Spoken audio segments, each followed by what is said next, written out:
விமானப்படையினுடைய சாகசங்களை தமிழகத்திலே மிக சிறப்பான முறையிலே செயல்படுத்துவது மத்திய அரசு தமிழகத்திற்கு கொடுத்திருக்கின்ற தனி சிறப்பு. எல்லா மாநிலங்களுக்கும் இது போன்ற ஒரு சிறப்பு நிலை கிடைப்பது கிடையாது. தமிழகத்திற்கு கிடைத்திருக்கிறது.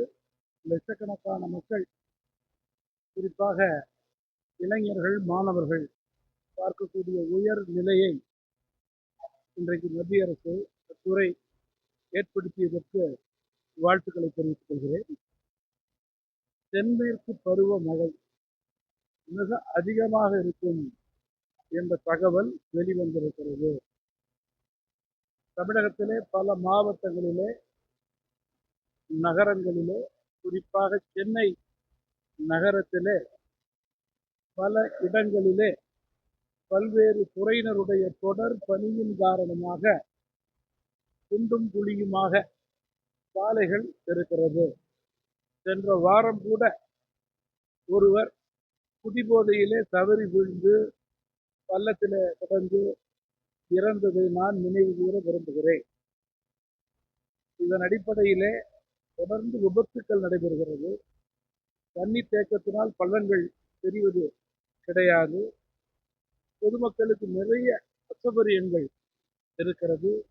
எனவே 90%, 95% முடிந்து விட்டது என்று அரசு கூறாமல், உண்மையிலேயே இருக்கின்ற நிலைக்கு ஏற்றவாறு மக்கள் சிரமங்களை குறைப்பதற்கான முன்னெச்சரிக்கை நடவடிக்கைகளை முறையே சரியே எடுக்க வேண்டும் என்பதுதான் மக்களுடைய எண்ணமாக இருக்கிறது.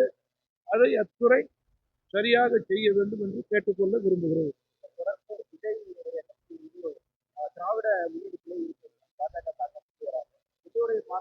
நீங்க புதிய கட்சியினுடைய தொடக்கம் எப்பொழுதுமே மாநாட்டில் தான் அமையும் என்பதிலே மாற்றுக்கருத்து கிடையாது. பல கட்சிகளுடைய தொடக்கம் மாநாடு, இதில் தவறு கிடையாது.